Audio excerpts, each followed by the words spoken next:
Well, hello there. I want to wish everyone a very, very happy month coming up here, and I hope everyone's doing really well. This has been it's actually kind of encouraging since we've last met last month. You know, it was a lot of changes have been made, and we seem to be having some positive motion going forward now. So it's actually really quite exciting for us players and performers out there. The one great thing that's come from this, from myself, is not only have I reconnected with so many people like yourself out there right now, I'm just enjoying this live stream aspect of things coming from my home. This is kind of like what I do at my house here, and I play a lot here, and I'm able to now share it with a lot of my students abroad, other countries and all, and get a nice broad reach of people that can hear what I do, you know. So this was a pretty special one for me because it's been just over a year now,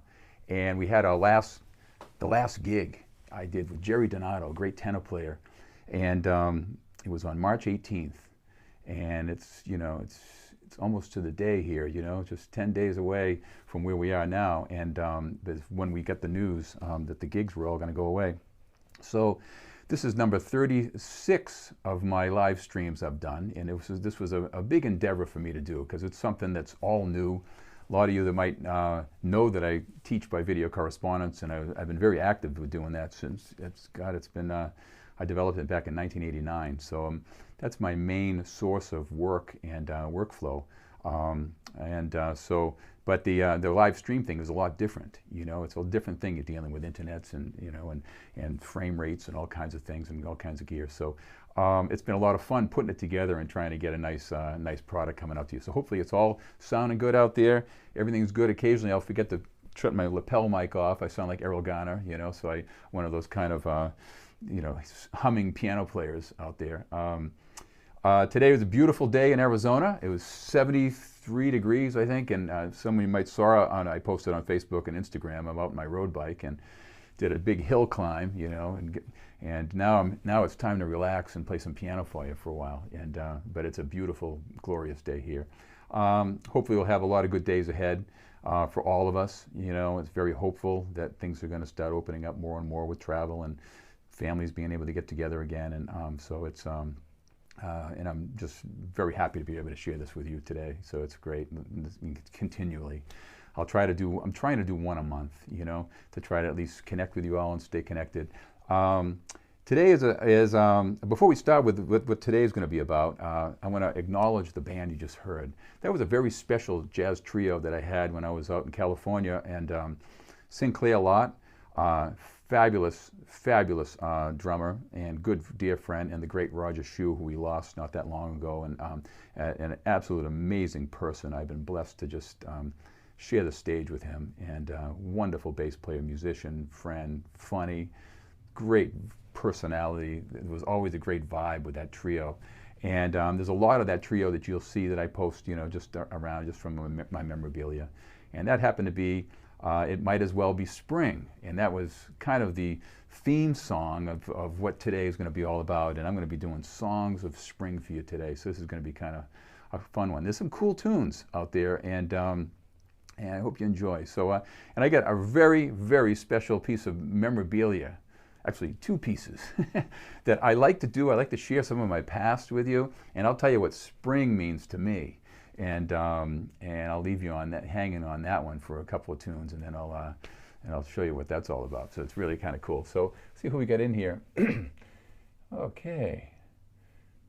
Oh, Nabila and Ben and Jean, love out to you guys, and it's nice to see you all. And any comments that come through, I'll do my very best to reply to everyone. It's kind of hard, different here. A lot of times people can't get into the chat room, and also it's unless you have a Gmail account or a YouTube account. But it's if you're not subscribed to my YouTube channel, please do, because that way you're notified of anything. I post stuff all the time, and not just the live streams, but I have a lot of stuff up there always going up, so it's always fun.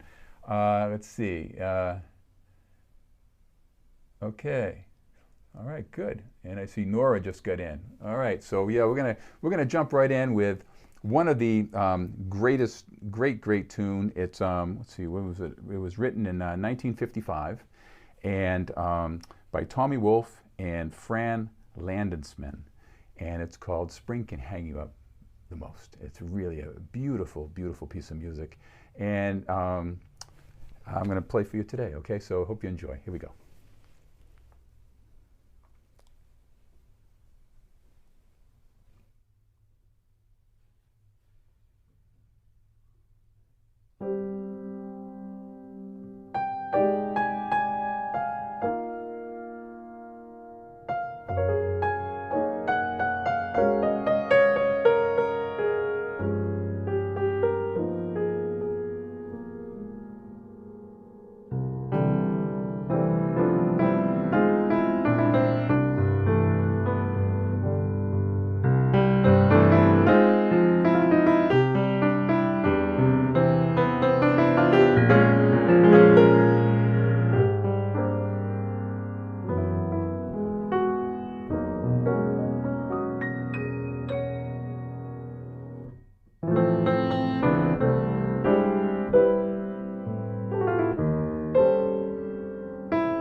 spring can hang you up the most.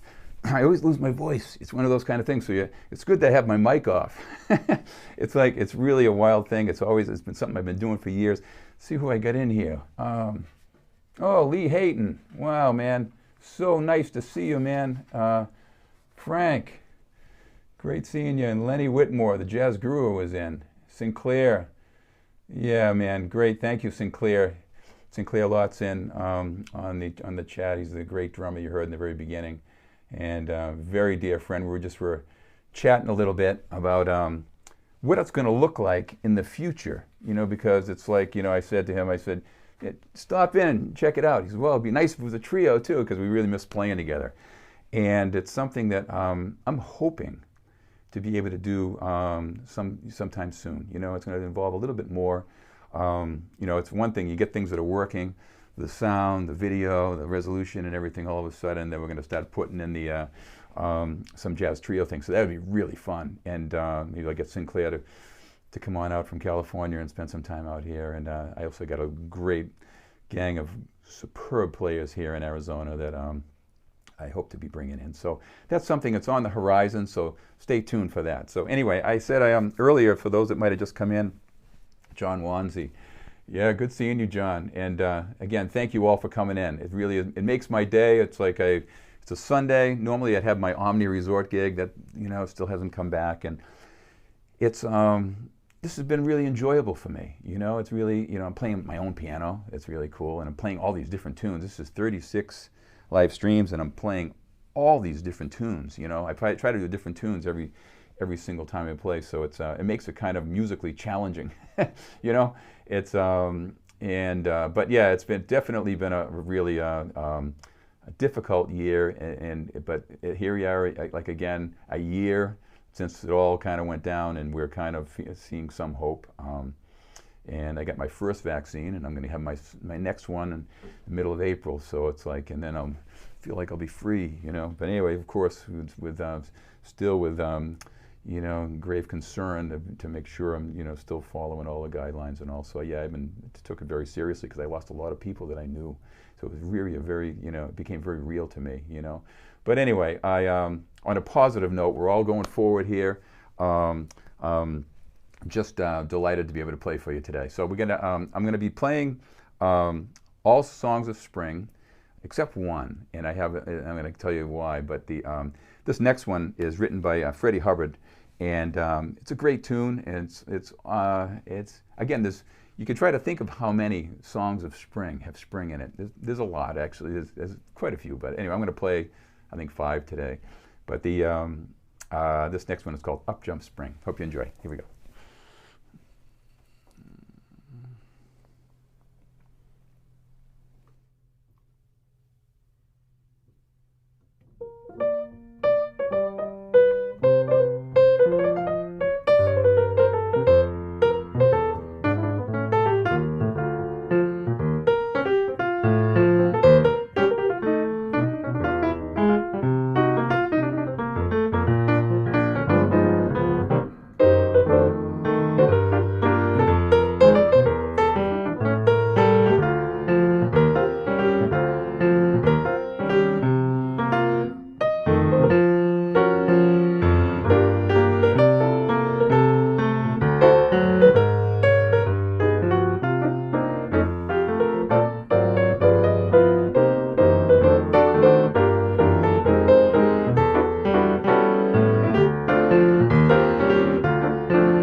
Up Jump Spring. Really nice tune. It's written by Freddie Hubbard, and you know, you'll hear it around every now and then, but this is, you know, springtime has some really nice ones. I got a couple in here that I'll be playing today. It's, you know, I haven't played in a while, so it really is kind of it makes it a very, very challenging, kind of fun time to, you know, to kind of dig and play some of these old tunes. Last time was all songs of love, the last one, and it was just Love Walked In, all these wild tunes, man. It's just really very, very crazy, you know. It's, you know, it's like, and you're going back, I'm going back into my old Dave McKenna listening days. Anyway, I'm going to go on now. Let's see what we get in here. Oh, good seeing you, Bob Tish, and thank you, Lee. And thank you all again for popping in. We got the what I have here on my schedule here of things to really look at for you. I really want you to. I enjoy this memorabilia part of things because, you know, I go back to my days when I was playing in Boston. I used to play this Ken's Steakhouse, and it was they had the salad dressing, you know. It's like a famous place. So I'd sit there and I'd play. And oh, I got some more water coming through my waitress. Thank you, Seema.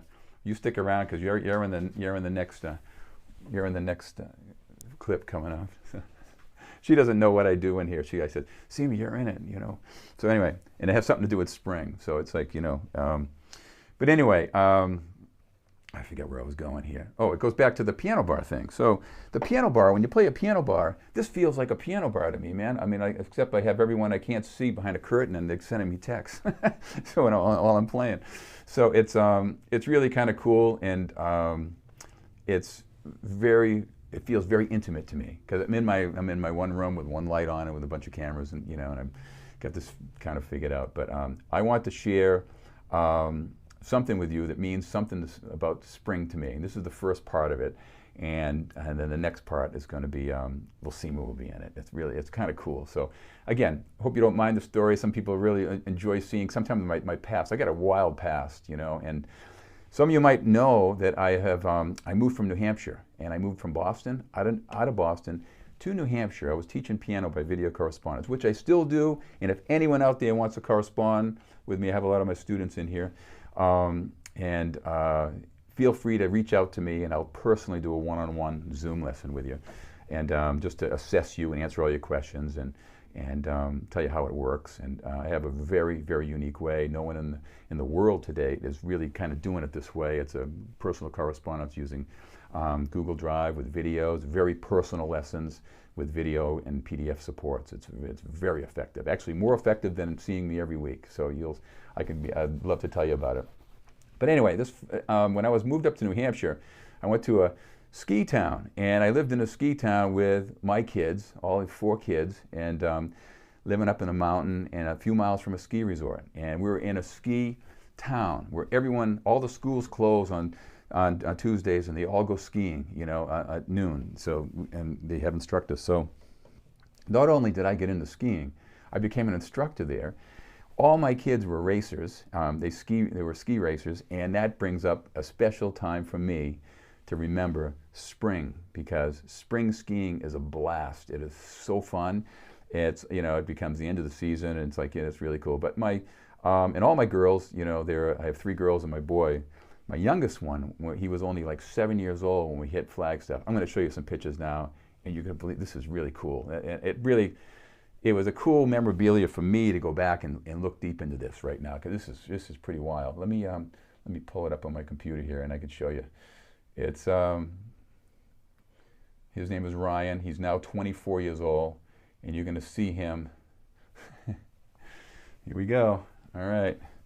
So we're in. Okay, I'm going to go over here, and here we go. Here's my son Ryan.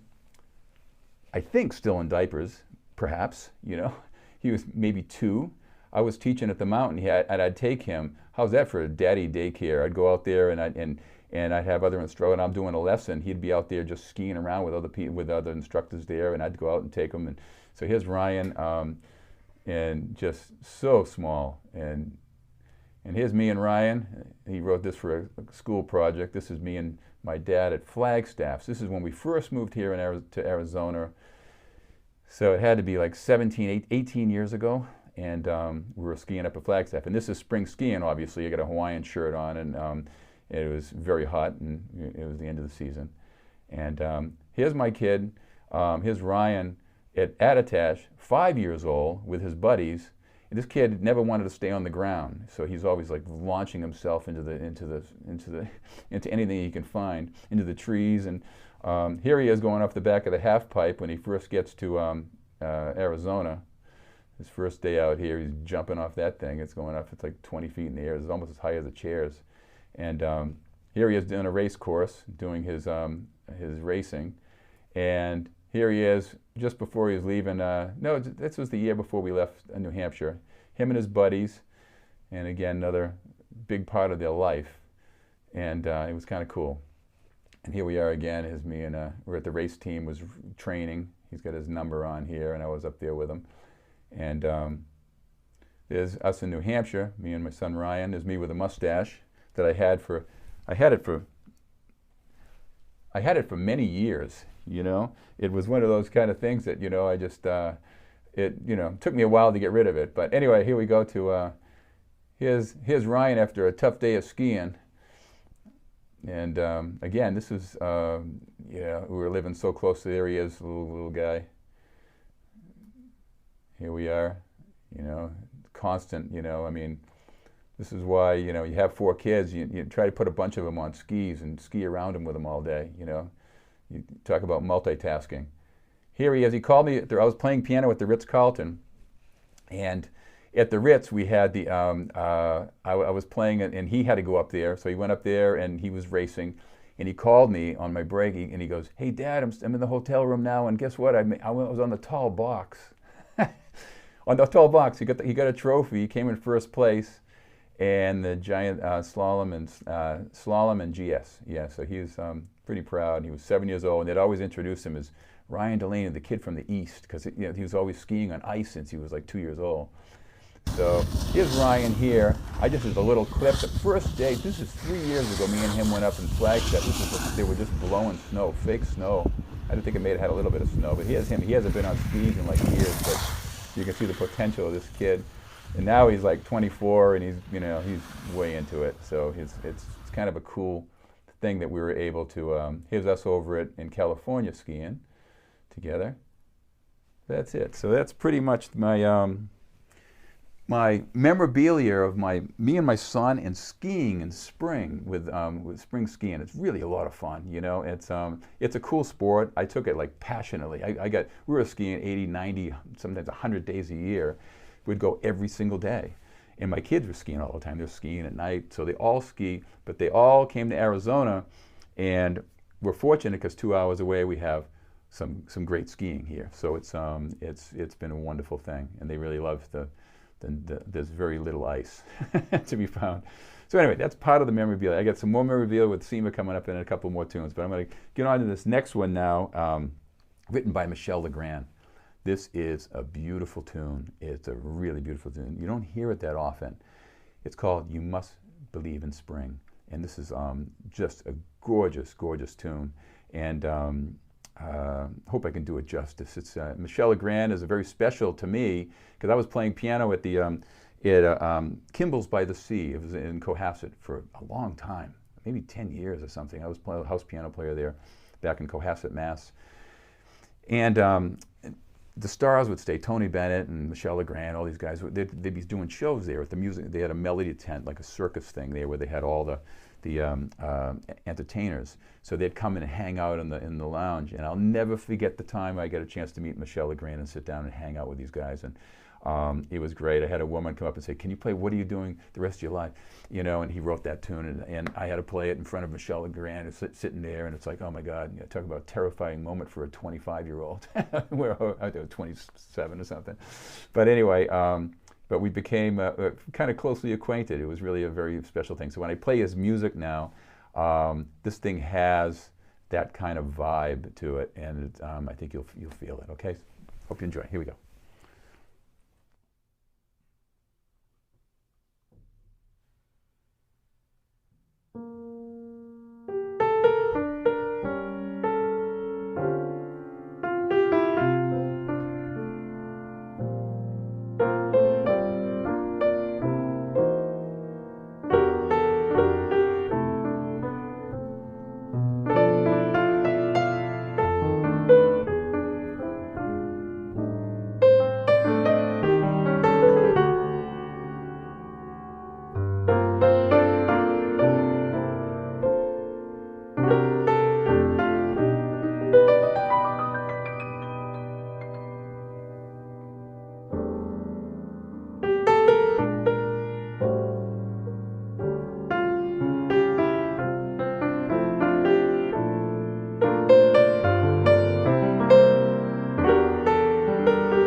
You Must Believe in Spring. Isn't that a great tune? It's just, man, it's just so, goes all over the place. It's really kind of one of those, just like, it's like it takes you on a journey, man. It really is just such a beautiful tune to play. And again, you know, I haven't played it in such a long time, and I'm pulling this out and playing this stuff. It's like, it's really, it's fun. You know, it really becomes, it's almost like I'm playing that piano bar because I'm going to play spring songs, you know. But anyway, let's see what we got in here to get this. And again, thank you all for coming in. Yeah, let's see. Yeah, thank you, Lee.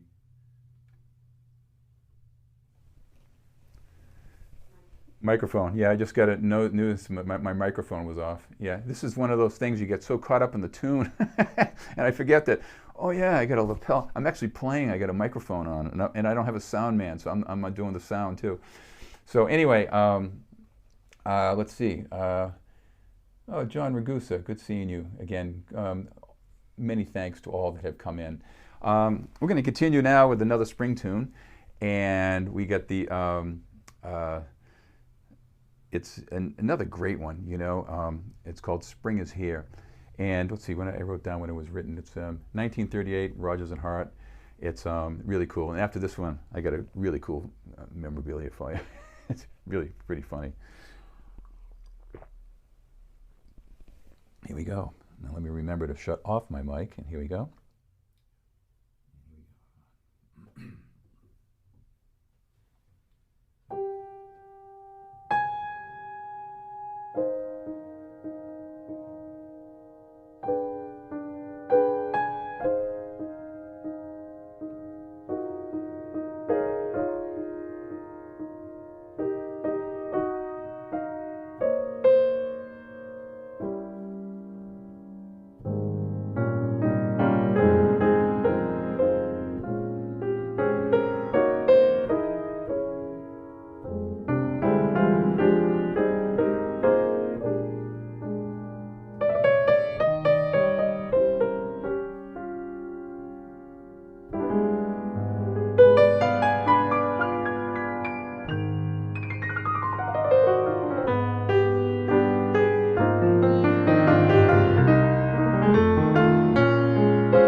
Spring is here. Great, great tune. And again, it's one of those kind of things that's very appropriate at this time of year. And spring is here right now. It's like, it's unbelievable. In Arizona, it's you know, I keep thinking of my Northeast times, you know. It's all those days in the Northeast in the mud season, especially in New Hampshire. You get mud and you know, get my Suburban with, you know, all the kids and the dogs and but here it's 73 and beautiful out. You know, we're gearing up for, you know, the summers get here, but this is a glorious time of year. Let's see what we got here. Okay, I'm going to take you now into this next piece of memorabilia, and this is kind of really fun. It's fun for me because it really has taken me back. It came up on my feed, on my Facebook feed, because I posted it. It was 3 years ago.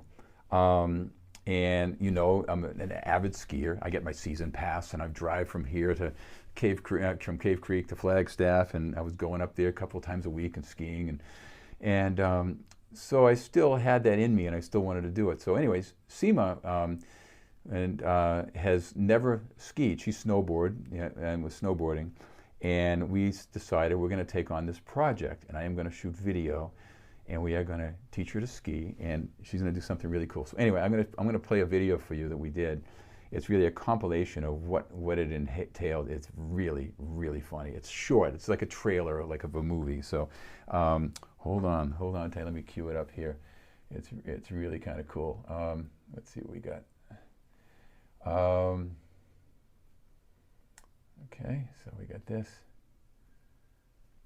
Okay, let me get this so I can get the view, the full screen. Okay, here we go. Check this out. This is really, really funny. Okay.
So there you have it. It was absolutely, it was one of those kind of things that we did it, and we never got around to doing the final shot because the mountain was closed because of this giant snowstorm. And here I am with my rear-wheel drive Lexus, you know, and saying, well, we're not going to get up there to shoot the last one, and we missed it. But anyway, that was kind of it was a fun memory for us, and it had to do with spring because we were going to do it in the spring, and she was going to wear the shorts and, you know, the whole thing. And so I guess we're going to have to do that down the road. But, you know, then we got COVID and everything, so it really kind of threw our skiing ventures off a little bit. But I hope you enjoyed that. That was kind of a fun memorabilia for myself and Seema. And again, it goes back to the old thing. You don't want to ever teach your own kids how to play piano, or anyone you love or care about, to how to play piano or to ski. It is the hardest thing to do, and any instructors will tell you that. It's one of those kind of things that makes it really difficult. But anyway, we had fun doing it. We had more laughs, and it was really, really a special time. So I hope you enjoy that. Now we're going on to something a little bit off of the spring mode. But what ends up happening here, and at this time of year too, is everything starts, you know, we start getting rain. And I happened to hear this the other day, and I haven't played it in a while, but I'd like to play for you now, Come Rain or Come Shine. And it's written in Mercer and Arlen, March 30th, 1946. So it's almost to the date, you know, back in 1946. So this is an old tune, so I hope you enjoy, okay? Come Rain or Come Shine.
Come rain or come shine. Such a fun tune too. We got in here. We got the.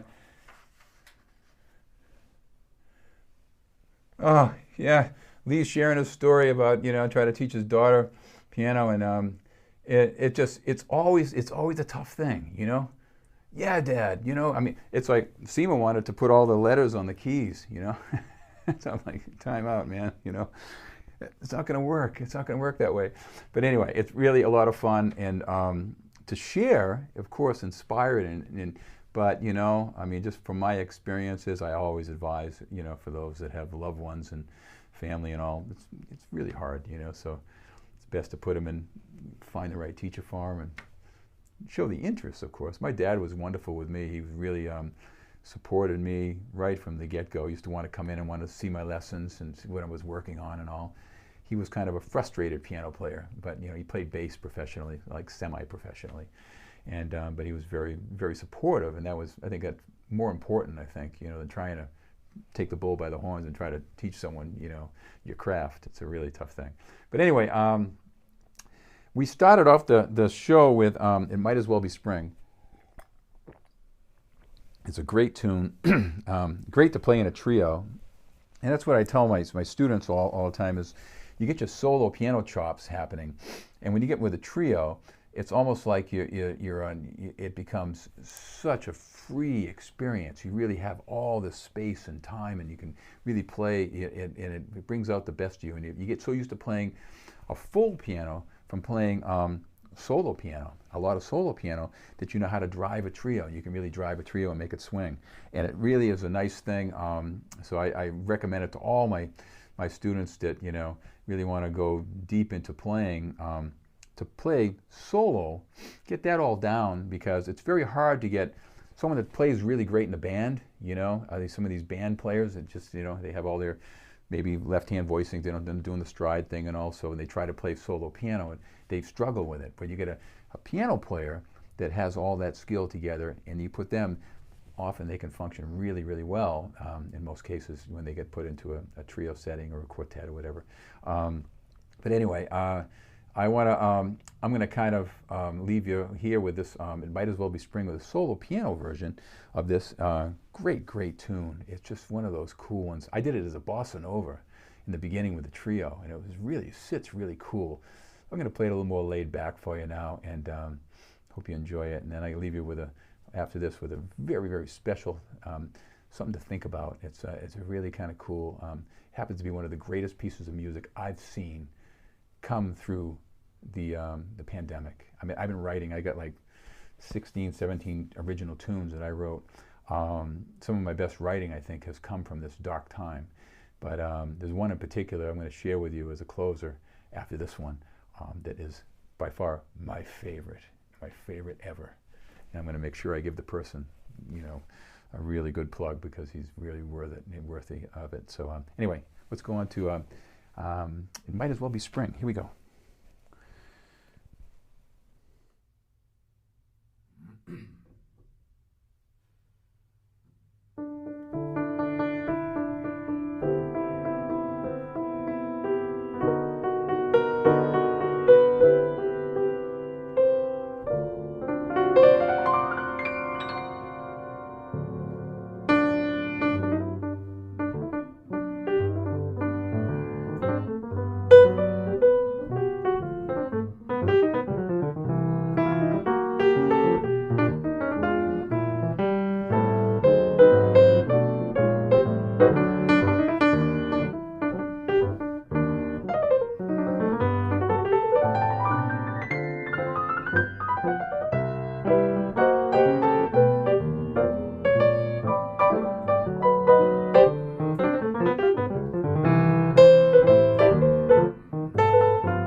Might as well be spring.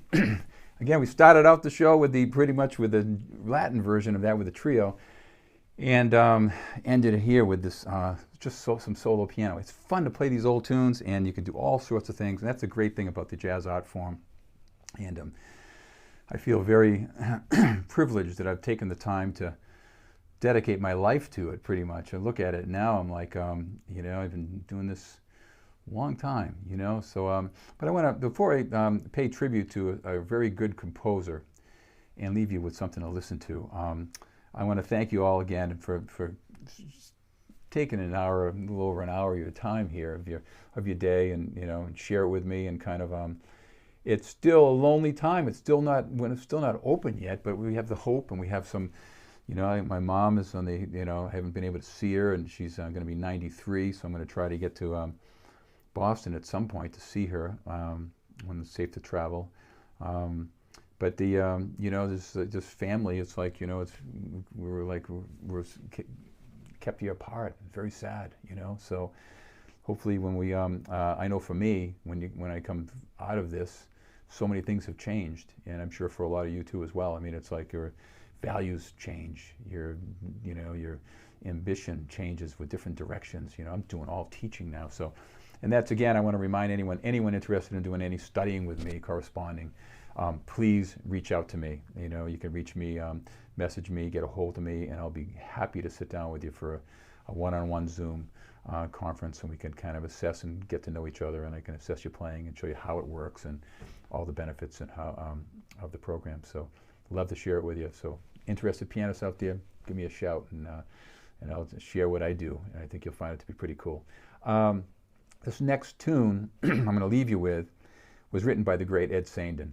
Myself and Ed, we became very kind of closer friends through this pandemic, because we were both writing and we're both sharing each other's music, which is really cool. And he's written some beautiful music. And I'm just honored when he takes my stuff and he plays my stuff too, because he's digging my stuff. So we're kind of enjoying playing each other's originals, because when you play an original composition, and this is the thing I tell my students all the time, is a lot of times it's a very unpredictable navigation to go through these tunes. So I took his tune and I just love this thing. It's called Humanity, and it is absolutely a masterpiece. It is like, it was so good. He's written so many good ones, but this is the one that stuck out for me, and I paid tribute to the great Ed Saindon. He's a great writer. He's been at Berklee College of Music, I think, 45 years. We did a Zoom thing recently. We kind of just hung out in Zoom for an hour and a half. It was like a blast. We're talking music and about our books and about our retirement, and a little bit of everything, about getting old and, you know, what we did when we were young. But it was really a fun hang. And so this is the time where we really want to take the time to we really want to have we want to pay tribute to these great artists that are out there. This is a piece of music that should hopefully last for hundreds of years. People will be playing it. It's so good. It's so good, man. So anyway, I'm going to cue this up and get this in there for you to hear, and as I close the show, and stay tuned for the next one. I'm not quite sure when it's going to. You know, so I'm not quite sure when the next one will be, but I'm doing my very best to try to stay. You know, stay diligent and connect with you all. And I'm finding YouTube is a really nice source for me, because it gives people to come in and they can actually they're actually here to hear, as opposed to stumbling on it through social media. So this is kind of like, it's just been, right now, it's my preferred way of doing it. And the resolution's really it's very high resolution. So it's like I seem to be getting the best quality. So it's the old saying, you don't change something that's working. So I'm afraid to go off into another platform, and but it seems to be working okay, and gets me some good exposure. And let's take a listen right now.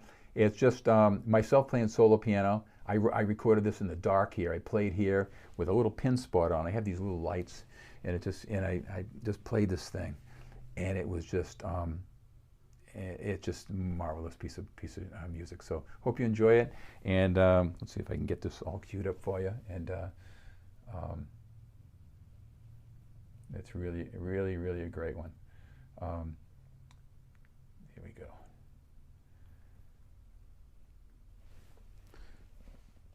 So until next time, Good night, and hope to see you again. Stay well, stay safe. God bless. Bye.